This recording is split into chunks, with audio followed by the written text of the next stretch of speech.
So I wanted to just provide a couple comments on a topic that's pretty dear to Corvallis' heart. We talk a lot about it. All of the organizations in town are very supportive of buying local. And there's been a lot of discussions, but a couple points I think that may have been missed in the mix. One, as it relates to us as consumers, me and you, and then also what it means for business owners here in town. And the first point is, and I know this has been mentioned, but I think maybe not in the same light, is that buying local is more expensive. You know, there's been other business leaders and business people in town that have kind of poo-pooed that. Oh, it really doesn't cost more to just keep your money here and shop here. Well, that's really not true. Of course, there's exceptions to that, but generally speaking, it's going to cost a little bit more to sometimes a lot more to spend our money locally and buy things here. You know, a great example is shoes. I can go into Footwise and get great service, great experience, by the way, but I can get a pair of Birkenstock men's shoes there for X amount, and I can almost certainly get them cheaper online at some XYZ vendor, right? So we can all acknowledge typically costs more.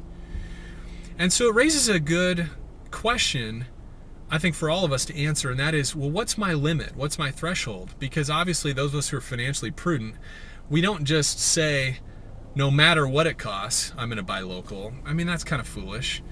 Maybe some of us are in the position to do that financially. I'm not, and I think most of my clients aren't.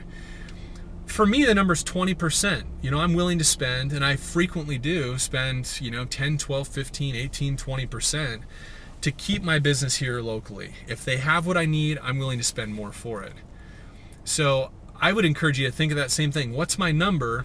And then remember, instead of going straight to Amazon.com or straight to Costco, think, hey, I'm willing to spend more. So is there something locally before I head off to Salem or over to Albany or to the online vendor? The flip side of this is, if people are willing to spend extra money as business owners, what does that mean for us? Because in my opinion, there is an attitude, thankfully it's not the majority here in town, but there's an attitude among some business owners that people should buy local because it's right. Just because it's right, they should do that.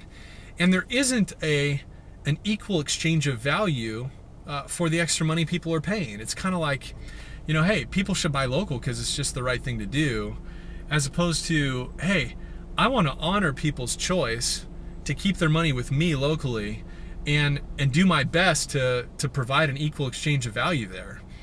Because of our business models and our profit margins, they may not, we maybe can't have as fancy of an office. We maybe can't have, as many people on staff. We maybe can't offer some of these comforts that some of the large big box stores can, but we can certainly display the earnest, the desire to create that same experience for our clients. I think that's the attitude we have to be coming from. So what's your number? And then as a business owner, are you transferring the value commensurate with the extra money that people are paying to keep their stuff here? I think it's worth talking about.